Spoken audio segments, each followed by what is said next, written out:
Hello, ladies and gentlemen, boys and girls, and welcome to another episode of Wild and Live with me, your host, Patrick Aryee. Wild and Live is a show that brings you lots of cool animal facts from across the world with the help of some awesome guests, biologists, filmmakers, and conservationists from across the world. And today we have an awesome guest with us. Billy Heaney, are you wild and live? I am wild and live, Patrick. I'm wild and very live. That's great. Thanks so much for joining us today. Just a quick reminder for everybody that is watching. Remember, if you have any questions for Billy, you can answer. You can pop them into the text box down below, and I will then relay those questions to Billy, and he'll do his best to answer them, or we will do our best to answer them. Remember, if you haven't already subscribed, please do so. Become part of this growing community. It means a lot. Press that subscribe button right now. Do it. Okay, so over to you, Billy. Can you tell everybody a little bit about yourself and what you do? Sure thing. So my name's Bill. Nice to meet you all. Thanks for watching. So on paper, I'm technically a zoologist. So I spent a lot of my time studying in Cornwall, and I did my postgraduate research studying grey seals on the coast, which was a lovely place to be studying. Spent a lot of time sat on a cliff. And that's sort of where my sort of interest really is. Marine vertebrates. It's my main sort of research focus, and that's what it's been for a few years. But I'm also sort of dabbling in the filmmaking side of things. And at the minute, things have changed for me a little bit. So I've actually moved away from the Cornish coast, and I'm currently spending a lot of time in the Gloucestershire countryside. So I've gone from like sort of marine vertebrates to badgers and foxes, hence the t-shirt. Little bit of a plug for the fox there. So kind of just a bit of an animal geek, really, combining my zoology passion with some filmmaking now to try and share some stories and get some sort of conservation messages out there. Awesome. So a little bit like me in that you're a bit of a TV presenter. You're someone who likes to communicate your passion for science and biology to other people and take them on your awesome adventures. One of which involves you going down under to Australia on what you like to call a marsupial marathon. So Yeah. let's kick it off with your marsupial marathon. One of the animals that you were trying to find are the agile wallabies. Can you tell us a little bit about what agile wallabies and it may be a silly question for me. Why are they called agile wallabies? Do they have some sort of gymnastic ability that we are yet to discover? Well, I don't think they're going to be doing anything on the beam, if I'm honest. I don't think that balance is that good. But where agile wallaby comes from, it's actually a little bit more sinister, which is a shame. It was European settlers called them the agile wallaby back in the 1830s when sort of colonization happened on the Coburg Peninsula, because these particular wallabies were very good at eluding their hunting dogs. So that's where the agile wallaby got its name. But due to their sandy color, they're also known as the sandy wallaby. You mentioned their color, and I think it'd be interesting for everybody at home to see what they look like. If you don't know what a wallaby looks like, let's take a look at one of these pictures right here. Let's have a look at that. There we go. That's an agile wallaby right there. But to me, that looks very much like a kangaroo. So wallabies and kangaroos are in the family of the macropods or macropoda. And on the sort of preface, they both look very similar. They've both got sort of big hind legs and sort of the T-Rex little arms, don't they? But there's a few sort of clear giveaways. So typically kangaroos are a lot bigger and a lot heavier. So there's 4 species of kangaroo. You've got the red, the western and eastern grey, and I was lucky to see those 2. And you've also got the antilopine kangaroo, which sort of is in northern Australia. And you've got about 45 species of wallaby, but not all are called wallabies, just because, scientists, we like to make it hard for ourselves. But the main differences is the size and the weight. But something that's really neat is grey sort of kangaroos in general, their legs are further apart, whereas wallabies are sort of closer together. And this enables kangaroos to sort of travel big distances at speed over grassland or desert, whereas this enables the wallabies to maneuver through dense vegetation and sort of the forests and the scrub. So that's sort of ways there is sort of their gait with their legs and how they're sort of positioned on their skeleton a little bit. That's interesting. So their bodies have adapted to best suit the niche in the habitat that they like to occupy. By the sounds of it. So when we think about wallabies, what part of the world do they live in, and what kind of habitat specifically do you think they tend to occupy or like to occupy? Cool. So wallabies are really widespread through sort of New Guinea, Papua, Australia, Tasmania, and they're a bit of a pest in New Zealand. And they've been introduced as everything has been in New Zealand, and are sort of overgrazing a few areas. But they can cover all sorts of different habitats. There's so many species that they occupy different niches, different habitats, from desert to grasslands to sort of rocky areas to forest. So I was quite lucky to see, I think I saw 3 species in total when I was traveling around Australia. We saw the agile wallabies up in Darwin, and sort of the agile wallabies really widespread through most of northern Australia. And then we saw Bennett's wallabies in Tasmania very briefly, sort of bounding through the forest. And then we saw rock wallabies over on Magnetic Island. And as they say on the tin, rock wallabies, they're really good at bouncing through all these sort of rocky crevices, and just sort of really adapt for sort of life on the rocks, basically. I'm actually trying to find I just remembered a little fact, which was, I believe that you can see wallabies somewhere in the northern hemisphere, Scotland. There's an island. I might be making this up, but I really feel that somewhere near Loch Lomond there is an island where you can see wallabies, because the lady who was married to the lord who owned the island decided that they wanted wallabies on the island. I'm going to find out that fact whilst we. I think chat. Have you heard about that? I haven't heard of the Scottish one, but I'm not sure if they're still out and about now, but I know over the years, there have been sort of semi-feral wild populations, I think, from escaping from pets and zoos that have established in the UK a few times, but I'm not sure if they've all been rounded up again. But it has happened I think, a few times in different areas they've escaped, because our climate here is not too dissimilar to sort of Tasmania at times, where they thrive. So, and especially those species sort of like the Bennett's wallaby, which I think is commonly what you see at a safari park, because they can cope well with our climate. So they're completely at home at our sort of temperatures, for sure. So yeah, it has happened.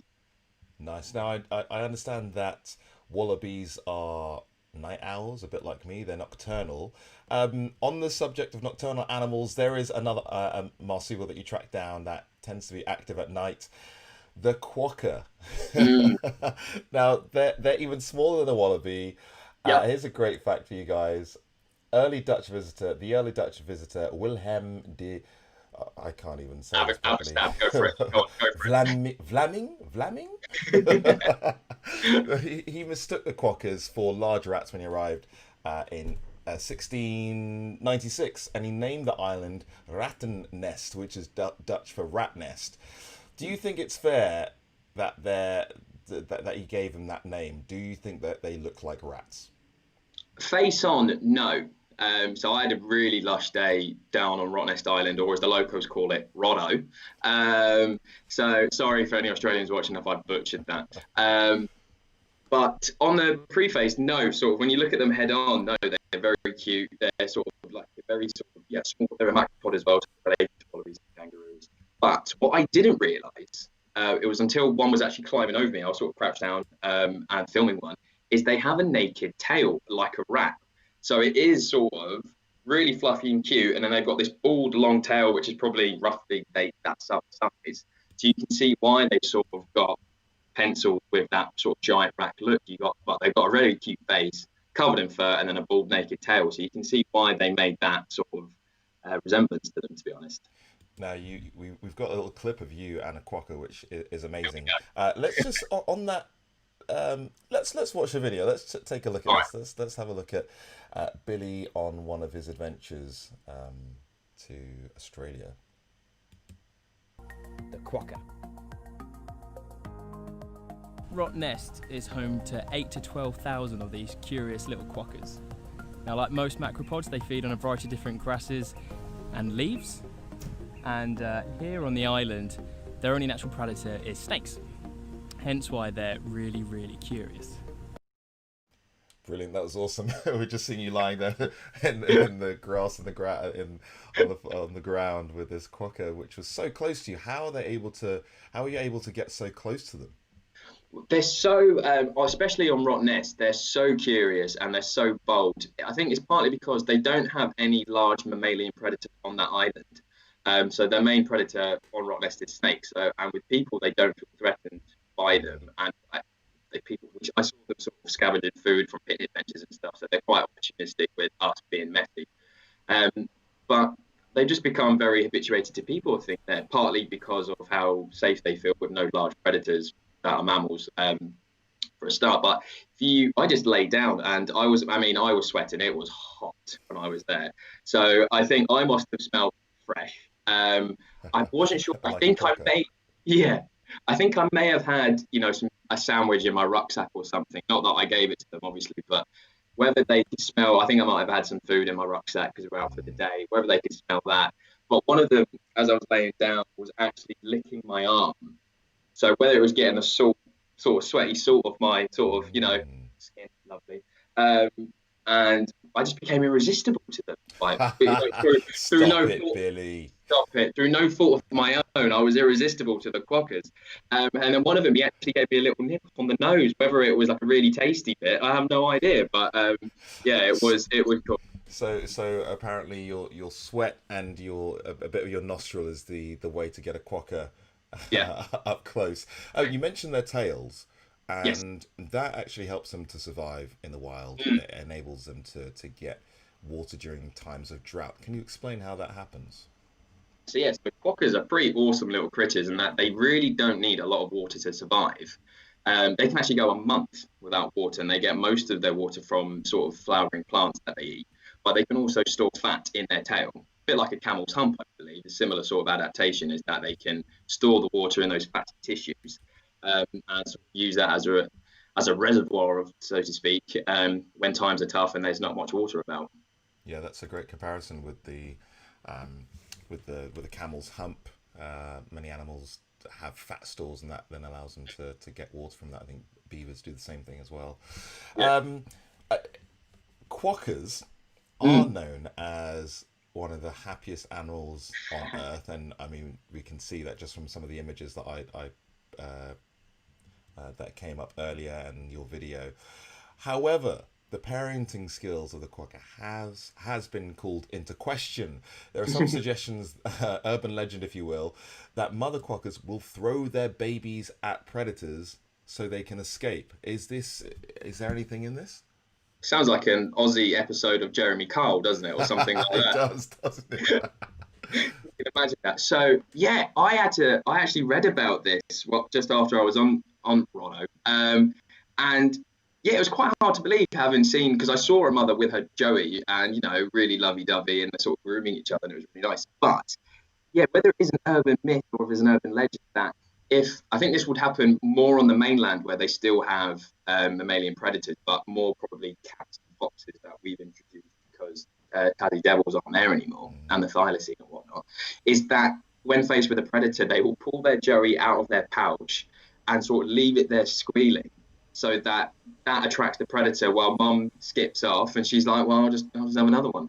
Yeah, I mean, it sounds really harsh, but if we think about it from the quokka's perspective, there's this mother who's spending all her time and energy to try and raise this Joey, but if a predator does come along, either it's going to get both of them or it's going to get one of them. Exactly. And so I think it's unfair to say that quokkas are bad parents or that they're bad mothers, but they do have that ability to squeeze their Joeys out of the pouch and then, like you said, leave them squealing. Yeah, it's like a lizard can drop a tail and leg it, and then the quokka's like, screw it, have my kid. It's like, here we go, out you go. Yeah, exactly. But yeah, I mean, it's amazing when we think about all the different techniques and strategies that animals have to try and survive, and that is one of them. They are good parents otherwise, and they are one of the happiest and cutest animals on the planet. Talking about urban legend, let's move on to one of the other animals that you managed to see on your Marsupial marathon. One animal which for me I only thought existed as a cartoon, because that's the first time I heard of these creatures, the Tasmanian Devil. So do they resemble or act anything like Taz, the Looney Tune? You're going to do an impression of him? Exactly. No, they don't actually. I mean, I never saw one blow a raspberry, but it's the devil. It's quite an unfortunate name for them, and it's led to a lot of sort of, again, with when European settlers got there, they heard these random sort of almost spirit-like sounds in the forest, these creatures, and sort of they thought that they were spirits rather than animals, because being European settlers, they'd never heard anything like this. I mean, probably the closest might be a fox screaming, that kind of banshee sounding sound. But with the devils, it's even more peculiar. And they thought they were like spirits sent by the devil himself, and hence why they called it the Tasmanian Devil. Because by this point in the 1800s, Tasmanian devils were already extinct on the mainland of Australia, so they were restricted to Tasman.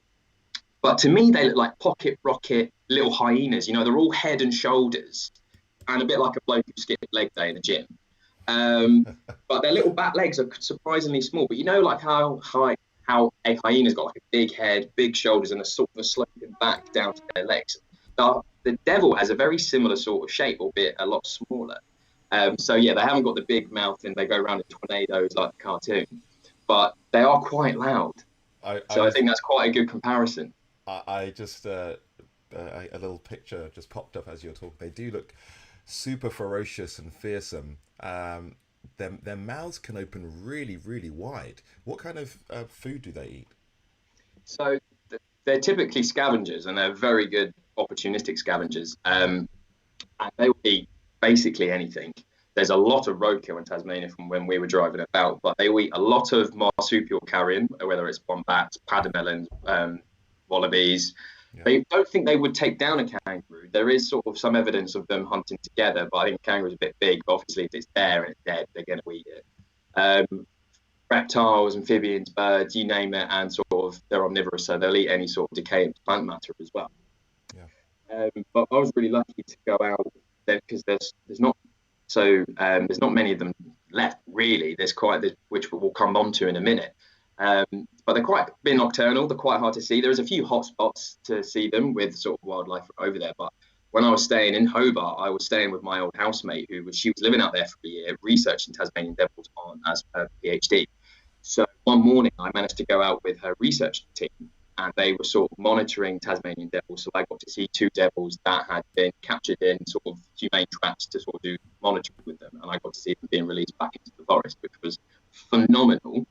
And I was blown away by them, because I never thought I'd see them. You see like the road signs of like Tasmanian devils with their mouth open and that kind of sort of stuff. I spent the morning with some researchers that was like measuring and weighing these Tasmanian devils. Unbelievably calm when they were in, because they weren't sedated or anything. They were just in sort of rubber bag, refuse sort of big bags that, you know what I mean, they're sort of like canvassy kind of thing. Yeah. And yeah, they were measuring them to look at the facial tumour disease that sadly is prevalent in Tasmanian devils now. And yeah, I got to watch them doing that, which was eye-opening for sure.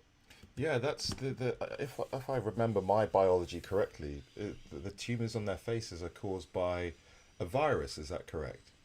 Yeah, so it's actually a transmissible cancer, which is very scary when you think about it. So it's actually transmitted from devil to devil through biting and saliva. So when they're sort of, a lot of them will sort of feed together around a kill, whether it's a dead wallaby or a dead wombat. They will hunt wombats and stuff like that as well, because they're typically slower, although wombats can be surprisingly fast as well. But we'll come back to that. They will sort of scrap together, and there will be a bit of and males are quite territorial with one another, and they will fight. But actually, the main sort of rate of transmission is actually during the breeding season, when things are a bit frisky, and the devils will be biting each other as part of courtship, and that's how a lot of the virus is spread. And the tumours can, I mean, I saw some, and it's a horrible, horrible disease.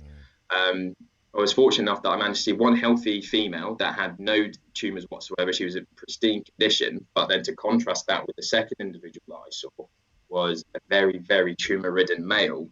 And yeah, it was a sight. It's pretty grim, unfortunately.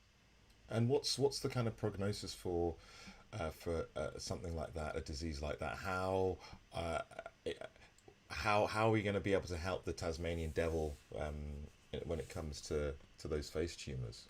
Is there anything that can be done?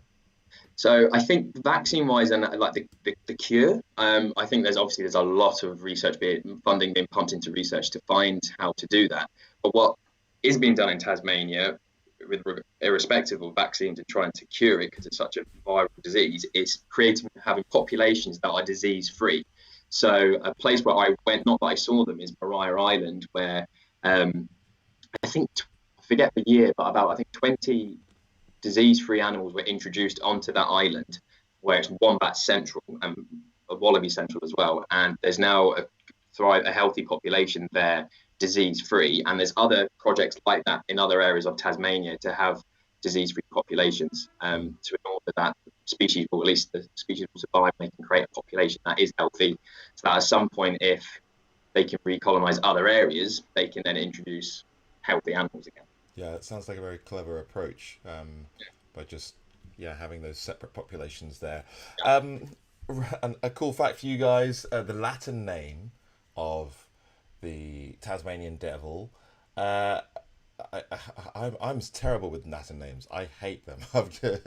If you haven't noticed already, Sarcophilus harrisii, I'm going to go with, which translates to Harris's meat lover, after the scientist that discovered them.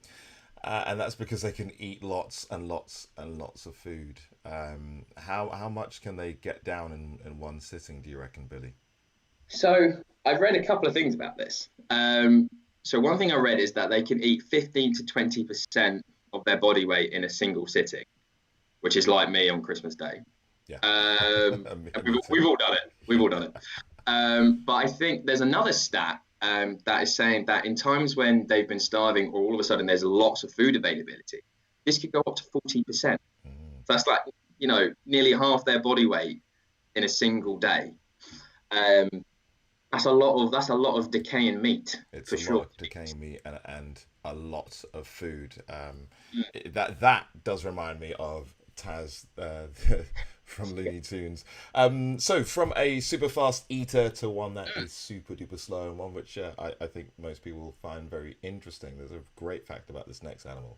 Yes. Wombats have a very slow metabolism. So can you tell us, what do they eat, Billy, and how long do they take to eat it or even digest it? It's a good question. So wombats they're up there. They're one of my favourite marsupials. So I was very lucky to see them on Marsupial Island. Oh dear, oh dear. I need another to Marsupial Island. Yeah, that's the place to go. On Maria Island, which was the east coast of Tasmania, where this healthy population of devils are. I think if you were there overnight, you'd very likely see one. But wombats will eat a lot of vegetation, so they're very much vegetarians, if of that sort of. They're herbivorous. So they'll eat a lot of grasses and leaves and stuff like that. And it actually takes them 8 to 14 days to fully digest their food. Can you imagine being bloated for 8 to 14 days? Yeah, that wouldn't be too nice. That'd be, and the gas, crikey. It's smelly. So, but it can take 8 to 14 days. But this is an adaptation of living in arid environments as well. So it's a really cool adaptation that they have. But yeah, so and this leads to some interesting things that they do when it actually then ends up leaving their system, which I think you've read about as well. Yeah, they have a very interesting shaped poo. Why don't you? I'll let you introduce that one to us, Billy. What's so weird about wombat poo? It's the fact that it is square, and it's mad. So when I was walking around Maria Island for the day, there's literally square droppings everywhere. There was so much poo. So what happens is, so the wombats are the only animal, I think, to have square droppings, which is fantastic and just weird. But how they do this is to do with their intestines, and I think a study came out last year to talk about how scientists finally discovered why their poo comes out square, and it's to do with the elasticity of their intestines. So their poo is completely liquid until the final 25% of their intestines, and then in the final 8% it becomes solid in the final 25% of the intestines, and in the final 8% is where it goes through this varied elasticity of their intestine walls, which basically is where it gets sculpted into little cubes, and then it gets sculpted little square cubes. Square poo, which we're looking at right now, a sample of. That is a very you wouldn't want to mistake that for an ice cube, would you? No, or like a gone off Malteser.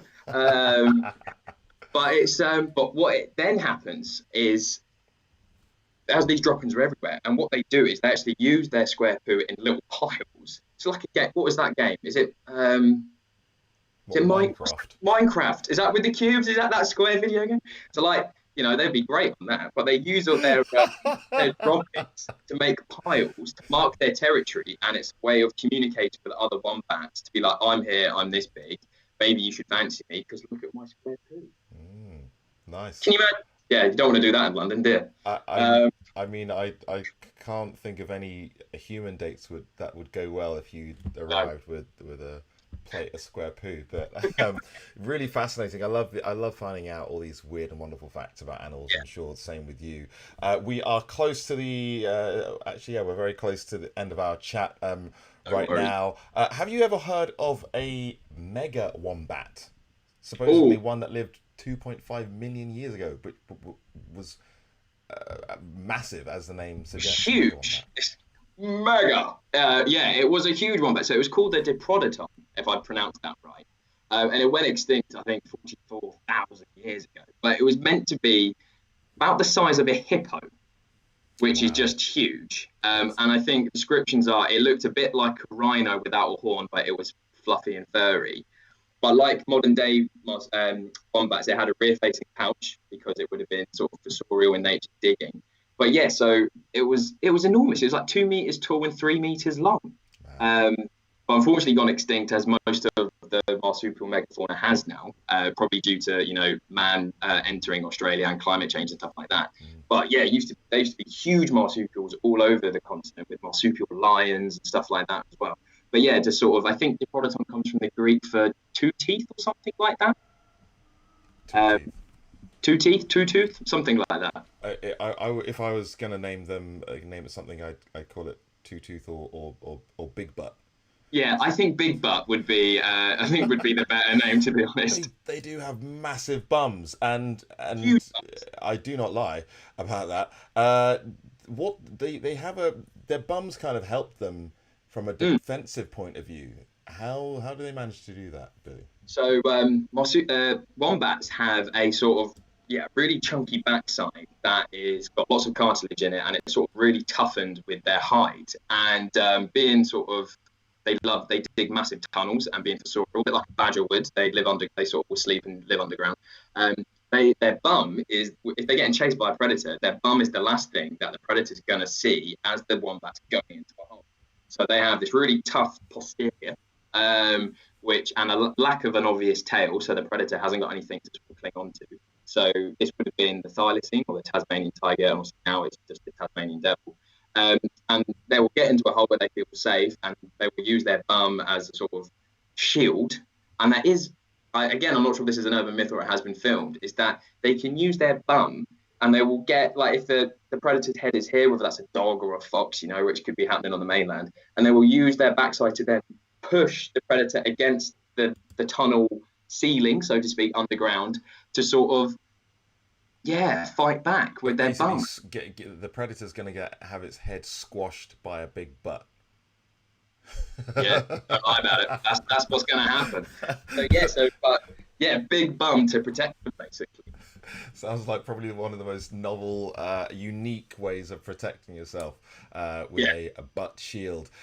Billy, we are out of time, but I just want to say a massive thank you for joining us today. Quickly, before we let you go, what's next for you? What adventures are coming up on your end?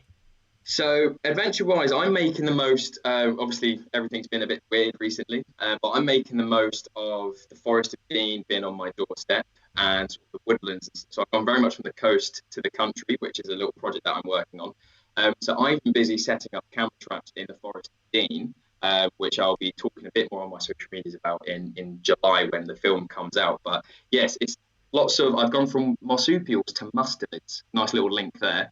So I've been focusing quite a lot on the mustelids of the UK with badgers, and I've been working recently on something with pine martins. Great. Well, look, we'll definitely keep an eye on that. For anybody that wants to find out more about Billy's adventures, just check out the description. There's links to his social media platforms. And yeah, Billy, thank you so much again for joining us. It's been great Thanks for hearing having me about on, your mate. marsupial marathon, and I'm going to remember that one, using my butt as a shield if I ever get attacked by a predator. Cheers, buddy. Thanks for having me on, and thanks for watching. Nice one. All right, take care, Billy. See you in Thank a bit. you. That was Billy Heaney, everybody, wildlife TV presenter. He is going to be making some content out in the Forest of Dean. That's all that we've got time for today. We've got another episode coming up tomorrow. We're going to be talking to Connell Bradwell from all the way in Vancouver Island in Canada. He's going to be talking to us about one of my favorite animals, orca, the killer whale, majestic creatures. So make sure you tune in. We're going to be doing that in the afternoon, so keep an eye on the video list. Take a look, and I will see you tomorrow for more Wild and Live. Thanks for tuning in, everybody. Take care.